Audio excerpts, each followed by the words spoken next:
Tempo comum, 19ª semana, segunda-feira. Tema: 58. O tributo do templo. Pontos a meditar. 1. Para sermos bons cristãos, temos de ser cidadãos exemplares. 2. Os primeiros cristãos, exemplo para a nossa vida no meio do mundo. 3. Estar presentes nos lugares em que se decide a vida da sociedade. Pelo sinal da Santa Cruz, livrai-nos Deus, nosso Senhor, dos nossos inimigos. Em nome do Pai, do Filho e do Espírito Santo. Amém. Meu Senhor e meu Deus, creio firmemente que estás aqui, que me vês, que me ouves. Adoro-te com profunda reverência.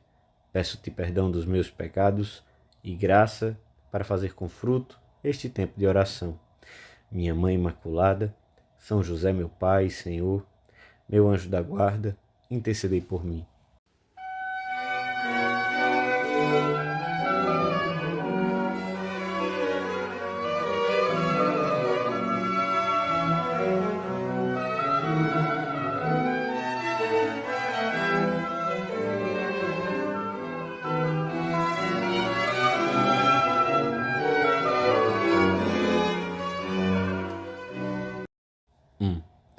Jesus e os seus discípulos acabavam de chegar novamente a Cafarnaum.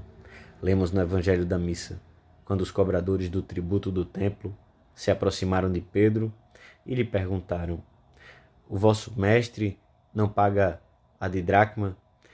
Tratava-se da contribuição anual de suas dracmas para a sustentação do culto, que todo judeu que tivesse contemplado 20 anos tinha de pagar, mesmo que vivesse fora da Palestina. A resposta afirmativa de Pedro aos cobradores, sem antes ter falado com Jesus, mostra-nos que, efetivamente, o Senhor costumava pagar o imposto. O episódio deve ter se passado fora da casa, porque quando Pedro foi ter com Jesus, que se encontrava dentro, antecipou-se ao apóstolo com esta pergunta: que te parece, Simão? De quem recebe os reis da terra o tributo ou o censo? Dos filhos ou dos estranhos? Nas antigas monarquias, o tributo do censo era considerado uma contribuição especial em benefício da família real. Entende-se assim a pergunta de Jesus a Pedro: de quem recebem os reis da terra o tributo ou o censo? A resposta era bem fácil: dos estranhos, isto é, dos súditos, respondeu Pedro. Portanto, concluiu Jesus, os filhos estão isentos. Perante essa obrigação, Jesus está na mesma posição dos filhos dos reis, e ao declarar-se isento, ensina que ele é o próprio Filho de Deus e que habita na casa do Pai, na sua própria casa. É o filho do rei e não está obrigado a pagar o tributo. Mas o Senhor quis cumprir à risca os seus deveres de cidadão, embora tenha revelado a sua condição divina ao indicar a Pedro como devia obter a quantia que lhe pediam. Esta passagem do Evangelho, relatada unicamente por São Mateus, mostra-nos também a pobreza de Jesus, que não possuía uma quantia tão pequena como as 2 dracmas. E mostra-nos ainda o apreço que Jesus tem por Pedro ao mandá-lo pagar pelos 2, para que não os escandalizemos. De Jesus a Simão: vai ao mar e lança o anzol, e o primeiro peixe que pegares, abre-lhe a boca e acharás dentro um estáter. Tira-o e dá-o por mim e por ti. O estáter equivalia a 4 dracmas. Santo Ambrósio comenta a este propósito que se trata de uma grande lição que ensina aos cristãos a submissão ao poder soberano, a fim de que ninguém se permita desobedecer aos editos de um rei da terra. Se o Filho de Deus pagou o tributo, achas que és maior do que ele para deixar de pagá-lo?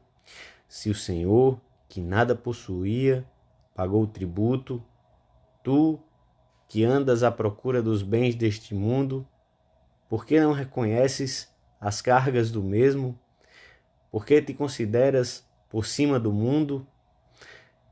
Desta e de outras passagens do Evangelho, podemos concluir que, se queremos imitar o Mestre, temos de ser bons cidadãos, que cumprem os seus deveres no trabalho e na sociedade. Ama e respeita as normas de uma convivência honrada e não duvides de que a tua submissão leal ao dever será também veículo para que todos descubram a honradez cristã, fruto do amor divino, e encontrem a Deus.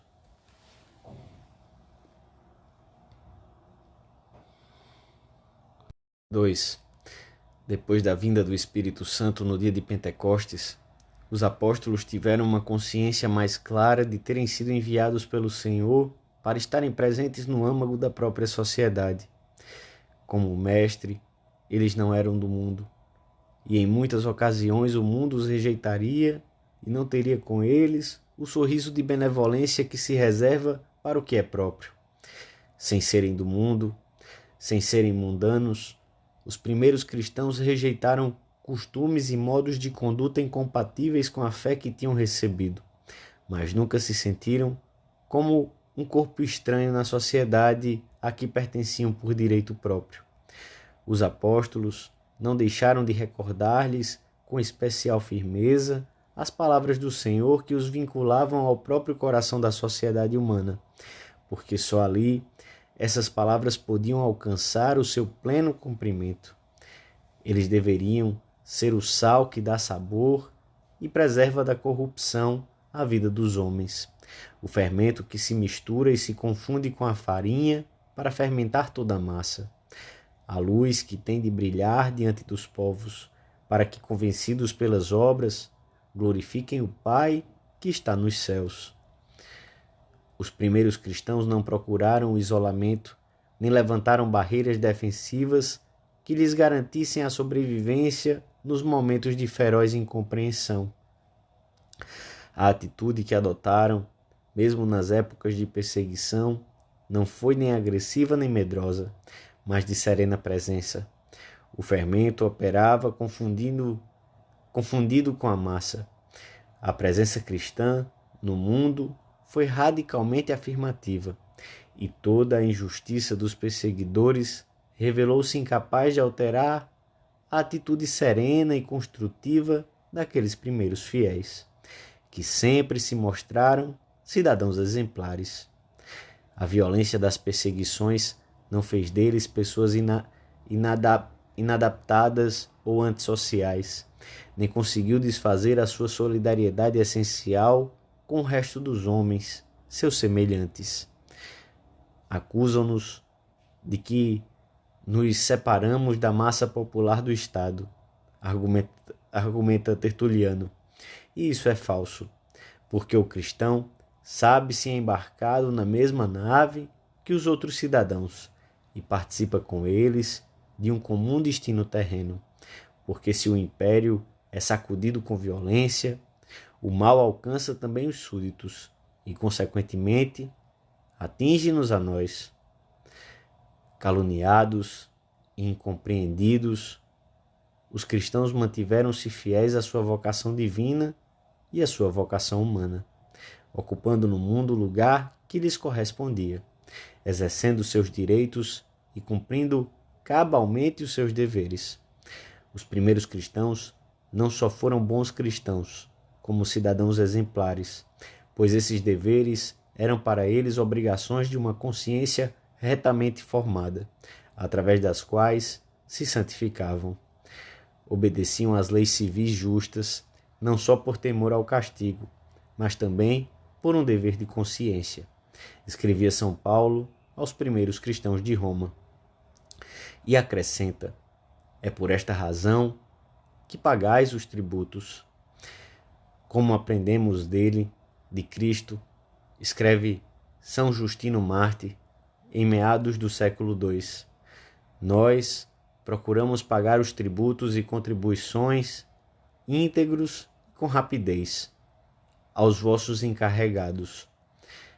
Adoramos somente a Deus, mas vos obedecemos gozosamente a vós nas demais coisas, reconhecendo abertamente que sois os reis e os governantes dos homens, e pedindo na oração que, juntamente com o poder imperial, tenhais também uma arte de governar cheia de sabedoria.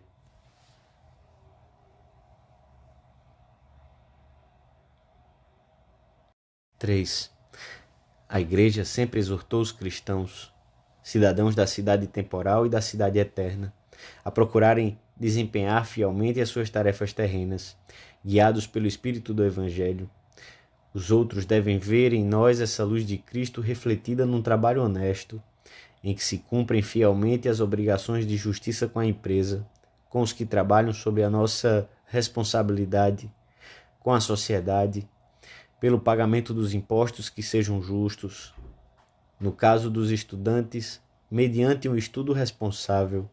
No dos professores, pela preparação diária das aulas, que leva a melhorá-las de ano para ano, sem cair na rotina e na mediocridade.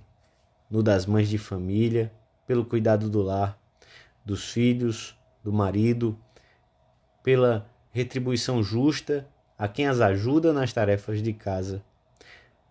Não podem ser bons cristãos os que não são bons cidadãos. Enganam-se os que, sob o pretexto de que não temos aqui cidade permanente, pois buscamos a futura, consideram que podem descurar as tarefas temporais, sem perceberem que a própria fé é o motivo que os obriga ao cumprimento mais perfeito de todas elas, conforme a vocação profissional de cada um. O cristão não pode dar-se por satisfeito se limita a cumprir os seus deveres familiares e religiosos. Tem de estar presente de acordo com suas possibilidades, onde quer que se decida a vida do bairro, do povo ou da sociedade. A sua vida tem uma dimensão social e até política que nasce da fé e que diz respeito ao exercício das virtudes e à essência da vida cristã. A partir desta perspectiva, a dimensão social e política da caridade adquire toda a sua beleza. Trata-se de um amor eficaz às pessoas, que se atualiza na prossecução do bem comum da sociedade. Como cristãos que têm de santificar-se no meio do mundo, devemos ter sempre em conta a nobreza e dignidade moral do compromisso social e político e as grandes possibilidades que este oferece para crescer na fé e na caridade, na esperança e na fortaleza, no desprendimento e na generosidade. E quando o compromisso social e político é vivido com verdadeiro espírito cristão, converte-se numa dura escola de perfeição e no exigente exercício das virtudes. Se formos cidadãos que cumprem exemplarmente todos os seus deveres, poderemos iluminar a muitos o caminho que leva a seguir o Senhor. Nos nossos dias, uma massa nova e ainda por modelar surgiu nas velhas terras cristãs, ao mesmo tempo que o mundo, em toda a sua extensão, se transformou no campo de uma ação apostólica que deve chegar a todos os homens e na qual todos os cristãos estão comprometidos.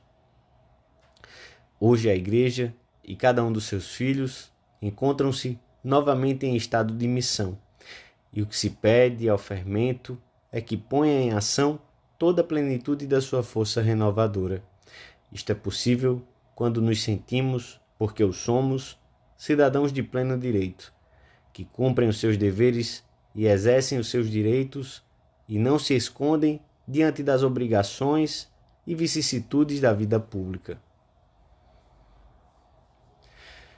Dou-te graças, meu Deus, pelos bons propósitos, afetos e inspirações que me comunicaste nesta meditação.